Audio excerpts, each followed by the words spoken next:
selamat datang di Markipod, mari kita podcast. Episode pertama dari Kabinet Gerha Marta. Nah, di topik pertama ini kita bakal ngobrolin sesuatu yang bakal informatif buat teman-teman yang tertarik untuk masuk ke kelas internya sekolah bisnis. Nah, Markipod kali ini gue Nafa dari SB 57 bakal ditemenin dua temen gue dari kelas inter yang kece banget. Ada Geput di sini. Halo Geput.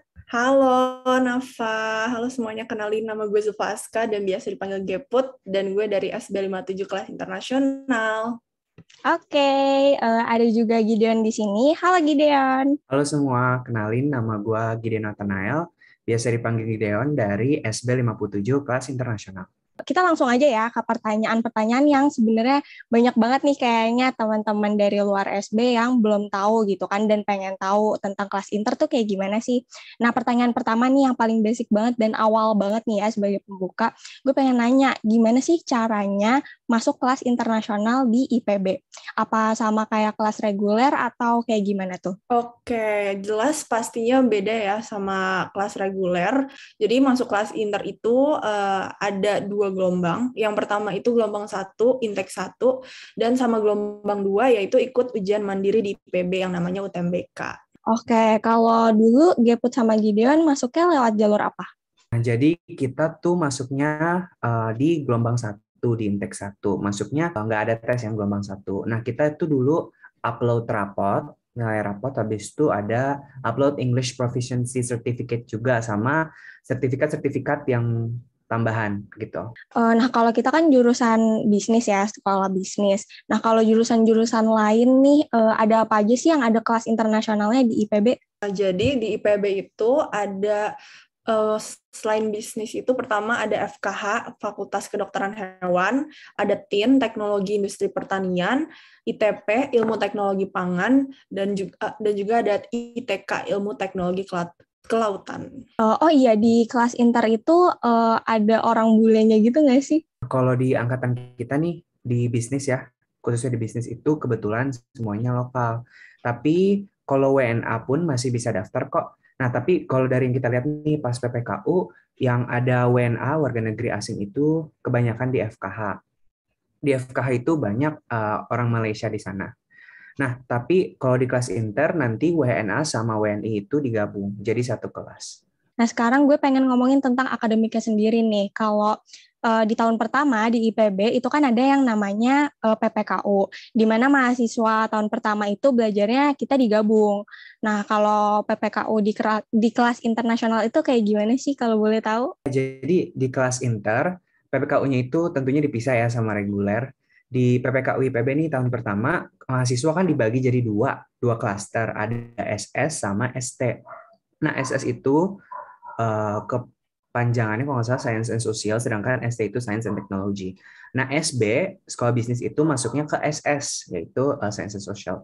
Dan kebetulan untuk klaster SS nih, kelas internasionalnya cuma ada jurusan SB. Teman-teman SB, kelas internasional dari PPKU itu udah sama-sama dari awal. Nah, lain lagi kalau di klaster ST. Di klaster ST itu ada FKH, TIN, ITP, ITK. Pokoknya semua jurusan yang internasional selain SB itu masuknya ke ST. Nah, mereka tuh digabung. Kalau pas angkatan 57, angkatan kita nih, itu mereka dibagi jadi dua kelas. Ada INT ST01 sama INT ST02. Isinya yaitu campuran anak-anak FKH, TIN, ITP, sama ITK. Oh, oke. Nah, kalau masalah pelajarannya nih, dulu waktu PPKU tuh yang dipelajarin apa aja sih? Sama gitu nggak kayak kelas-kelas reguler? Kalau untuk pelajaran, sama kok kita sama yang reguler, cuman kita emang bedanya di bahasa, kita pakai bahasa Inggris, dan kita orangnya lebih sedikit gitu. Nah, waktu kita PPKU, ada juga pelajaran ST sama SS yang digabung, yaitu ada dua, yang pertama sociology, terus ada olahraga. Nah, itu jadi serunya tuh di situ kita gabung sama anak-anak inter lain, dari WNI maupun WNA, jadi kita juga kenalan sama jurusan lain, kayak gitu. Oke. Kalau di tahun pertama di IPB itu kan terkenal juga sama asramanya ya. Nah, kalau kelas inter tuh asramanya sama nggak sih kayak kelas reguler? Nah, jadi gini nih ceritanya. Dulu kan kita masuknya itu pada saat itu awal-awal corona ya, angkatan 57 2020. Nah, kita nggak asrama nih, maupun yang reguler ataupun internasional. Jadi proses belajar mengajar itu semua online. Nah, tapi ada info dari IPB, kalau kelas inter itu emang nggak wajib asrama, nggak kayak reguler. Jadi teman-teman nih yang nggak mau mungkin asrama, bisalah masuk kelas inter. Nah, tapi kalau mau asrama juga ada kok. Ada asrama yang namanya asrama internasional. Nah, gedungnya itu beda sama asrama reguler. Tentunya biayanya juga beda, fasilitasnya juga beda. Oke, tadi kita udah ngobrolin PPKU nih tahun pertama. Nah, kita mau jump in ke tahun kedua nih, alias udah masuk ke jurusan bisnisnya. Nah, kalau misalkan di kelas inter sendiri itu kayak gimana sih? Boleh dijelasin nggak? Kira-kira sekelas tuh ada berapa orang? Terus di kelas itu kayak gimana suasananya? Jadi untuk di SB sendiri ya, kita kelas internasional itu angkatan pertama SB 57 dan totalnya kita ada 20 orang gitu. Jadi emang perbedaannya jauh banget sama reguler yang orangnya beratus-ratusan, sementara kita cuma puluhan gitu kan. Nah, terus kalau di kelas itu ya bahasanya ya kita pakai bahasa Inggris gitu, maupun dari pelajarannya, kuis-kuisnya, terus materinya, terus tugas-tugasnya, presentasinya itu juga semua pakai bahasa Inggris gitu. Tapi lagi-lagi teman-teman tuh nggak perlu takut karena kita semua sama-sama belajar. Kita dari mahasiswa maupun juga dosen, banyak juga teman-teman aku yang dari SMA-nya tuh nggak international based, banyak juga yang dari negeri gitu. Jadi nggak perlu takut karena the more we practice, the more we can expert in something, right, gitu kan. Nah, terus juga karena kita berdua puluh sebenarnya lebih enak gitu untuk bonding atau kita mau diskusi atau mau belajar bareng. Dan juga menurut aku di kelasnya itu kita lebih deket sama dosen gitu loh. Jadi kayak kita nggak takut-takut untuk nanya ke dosen, walaupun ya masih sedikit ada ketakutan. Cuman kayaknya kita lebih leluasa aja untuk nanya-nanya atau sharing-sharing ke dosen gitu. Oke, jadi kalau kelas inter tuh walaupun belajar pakai bahasa Inggris, tapi ternyata nggak seserem yang dibayangin ya. Dan juga tadi 20 orang walaupun sedikit, tapi jadi kayak ada hal positifnya gitu, yaitu lebih dekat sama dosen, lebih enak. Gitu nggak sih belajarnya kayak jadi kelas private gitu nggak sih jatuhnya? Iya benar. Nah, Seru banget. Oke. Nah, ini mungkin pertanyaan yang paling ditunggu-tunggu nih.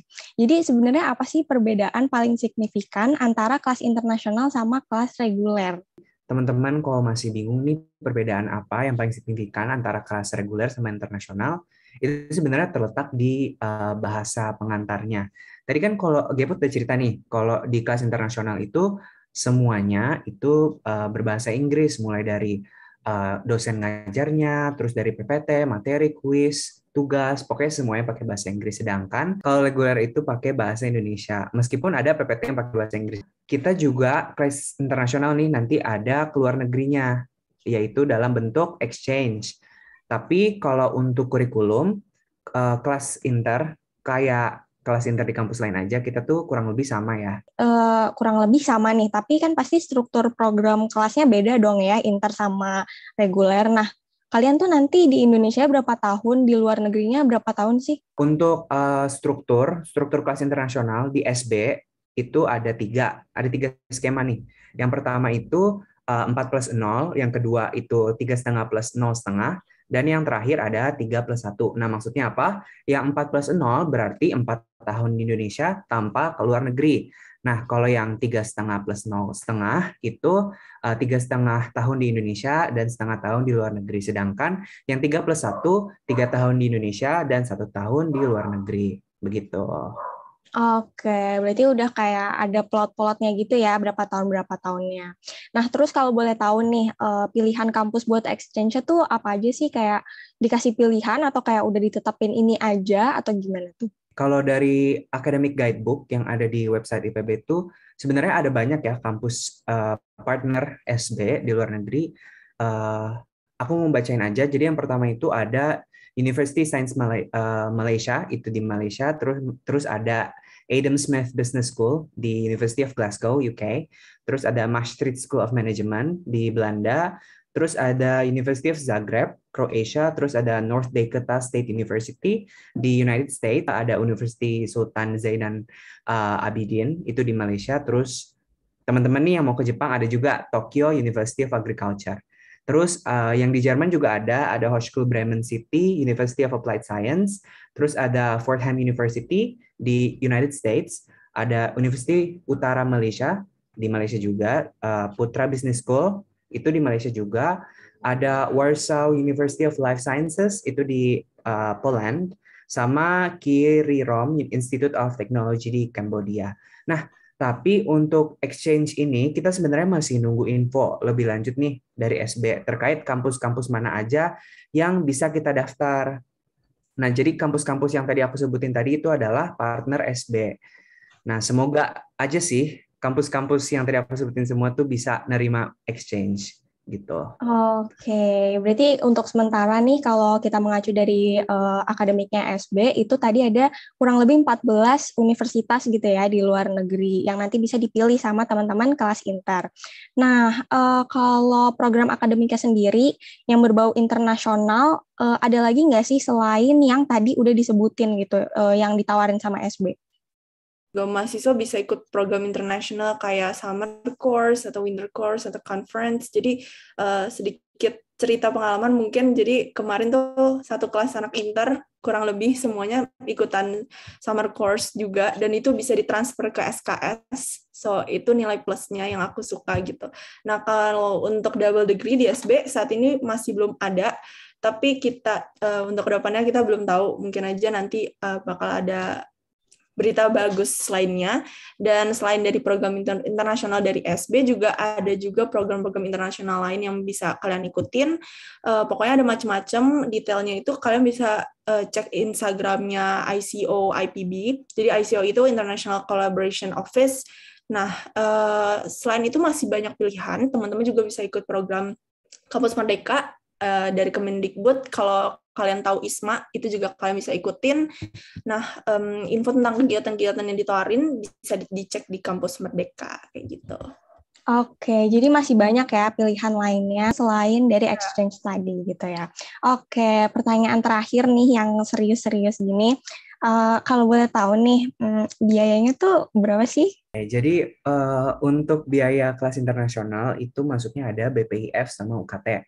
Nah, BPIF ini sekali dibayar pas masuk, sedangkan UKT dibayarnya itu per semester. Nah, kalau untuk jumlah uangnya itu bisa dilihat di website IPB sendiri ya. Cari aja di Google biaya pendidikan IPB. Nah, di situ tuh nanti ada banyak biaya-biaya yang harus dibayar pas mahasiswa masuk ke IPB. Itu termasuk juga kelas reguler yang ada golongan-golongannya sama kelas internasional gitu.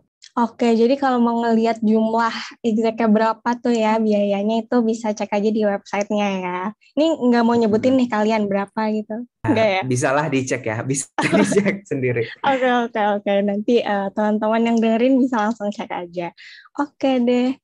Nah, kalau dari pengalaman kalian sendiri nih ya, kayaknya gue mau nanya ke Geput dulu. Kalau Geput pernah nggak sih kayak ada pelajaran yang susah banget atau struggling banget gitu? Kalau boleh tahu ceritain dong. Tentunya ada ya, dan itu baru banget di semester kemarin gitu. Ada matkul namanya analisis peluang bisnis, dan menurut aku itu matkul tersusah semester 3 kemarin, karena kita belajar tools baru gitu loh. Jadi toolsnya itu emang katanya dari ada Harvard Business Review ya. Itu tentang kayak kita nganalisis sebuah bisnis gitu, bisa tentang company juga dari berbagai macam aspeknya gitu. Jadi itu challenging sih kalau menurut aku. Oke, kalau Git sendiri ada nggak Git kayak, aduh matkulnya susah banget nih. Ya, jadi kalau matkul yang paling susah buat gua tuh sama kayak Geput waktu semester 3 itu APB. Sebenarnya susahnya tuh karena harus banyak baca gitu, harus pinter-pinter nganalisis juga. Jadi nggak cukup nih lu cuma baca satu source gitu, lu harus bisa baca berbagai macam source, terus lu harus bisa merangkum, terus menerapkannya di tugas-tugasnya gitu intinya. Nah, kalau di semester 4 ini ada namanya business research. Itu kalau di reguler kayak riset bisnis. Nah, itu juga 11-12 kalau menurut gue sama APB in terms of bacaannya karena kita tuh harus nyari jurnal-jurnal gitu. Terus ya gitu deh, kita diajarin research dari awal banget nih gitu. sebenarnya kalau dibilang susah, iya susah, tapi kita semua menurut gue pasti bisa sih. Soalnya itu berhubungan sama nanti mau apa namanya skripsi. Iya. Jadi kita kayak dilatih gitu dari awal. Oke, berarti tadi kira-kira matkul itu ya yang paling susah. Nanti kalau misalkan teman-teman yang belum masuk SB pengen tahu nih kayak susah apa sih, boleh tuh nanti cobain ya pas nanti udah tahun kedua di SB gitu. Oke, kalau misalkan cara belajarnya sendiri itu kayak kebanyakan materi atau kebanyakan diskusi atau gimana tuh? Kalau menurut gue sih lumayan balance ya, tapi untuk semester 3 kemarin kita banyak banget PBL gitu. Jadi di SB ada namanya Project Based Learning. Jadi kita setiap matkul itu kayaknya hampir ada project deh gitu. Hampir ada kelompok dan hampir setiap matkul tuh hampir ada bisnisnya gitu yang pengen kita buat gitu, bisnis plan-nya atau apapun itu yang pengen kita analisis. Dan menurut gue sih itu salah satu kelebihannya gitu. Jadi kita lebih banyak discuss bareng sama teman-teman, lebih banyak brainstorming bareng, terus pusing bareng, tapi nyelesain tugas juga bareng-bareng gitu. Dan pas kita dapat resultnya kan kita juga senangnya bareng-bareng gitu, karena semua hasil kerja sama bareng-bareng juga. Dan menurut gue ini sih makin makin membuka wawasan gue tentang bisnis juga gitu. Karena gue tadi ngeliat bisnis tuh kayak small part of kayak materi gitu kan, terus tiba-tiba ternyata di situ di segala macam aspek tuh banyak gitu, jadi keren sih menurut gue. Oh, oke. Sama sih kurang lebih kalau di kelas reguler. Kebetulan kan gue kelas reguler nih ya. Nah, kita juga pakai project-project kayak gitu, presentasinya juga kurang lebih sama di pas ujian akhir gitu, segala macam. Kalau di reguler nih, kan ada kayak dibagi-bagi ke konsentrasi kan. Ada kayak intrapreneur, segala macam. Ada 4 deh, gue lupa 2-nya lagi apa. Kalau misalkan di kelas inter tuh ada juga nggak sih? Iya dong, sama. Kan tadi yang kayak gue bilang kurikulumnya itu sama ya, antara reguler sama internasional. Jadi kelas inter juga nanti mahasiswa tuh wajib ngambil konsentrasi. Nah tadi Nafa udah sebutin 2 ya, konsentrasinya ada entra, dua pertama. Nah ada lagi SB buka 2 konsentrasi baru nih teman-teman. Yang pertama itu ada investment and wealth management. Terus yang kedua itu ada digital business. Nah teman-teman nanti bisa milih dari 4 itu. Oke deh, mungkin pertanyaan gue segitu aja sih. Tadi banyak banget yang udah kita bahas. Tapi terakhir banget nih, gue mau nanyain, ada nggak sih yang pengen kalian sampein ke teman-teman yang mau masuk ke kelas internasionalnya sekolah bisnis? Pertama, pastiin dulu dan kuatin niat lo, kayak alasan lo kenapa lo pengen kelas internasional gitu. Karena kan lagi-lagi ini kayak beda gitu ya. Terus kedua, disiapin aja dokumen-dokumennya, persyaratannya. Kan kadang-kadang tuh beda ya, yang requirements kelas reguler sama kelas internasional. Jadi teman-teman kalau mau masuk kelas internasional tuh dilihat apa aja yang diperlukan, dokumen-dokumen apa aja. Dan jangan mepet-mepet juga daftarnya selama masih buka nih pendaftarannya kan. Terus jangan takut. Kalau mau masuk kelas inter kan kadang-kadang orang kayak kelas inter pakai bahasa Inggris jadi nggak mau takut nggak bisa ngikutin pelajaran bla bla bla. Nah itu jangan takut, malah justru ini tuh sebagai tempat latihan gitu loh teman-teman. Tempat latihan untuk bisa menggunakan bahasa yang bukan mother tongue kita gitu. Itu juga kuatin mental dan lain-lain. Terus udah mulai praktis di rumah, ngomong sehari-hari menggunakan bahasa Inggris gitu. Dan intinya kalau udah di dalam kelas jangan takut aja untuk berbuat salah, dan untuk latihan ngomong bahasa Inggris sama dosennya juga nggak bakal dimarahin kok. Kalian bakal di encourage untuk terus bisa ngomong bahasa Inggris gitu kan. Dan teman-temannya juga bakal support kayak gitu. Oke deh, thank you banget Gideon nih sama Geput udah ngobrol-ngobrol bareng kita di Markipod perdananya Gerahamerta. Kalau gitu sampai jumpa di Markipod episode 2. See you!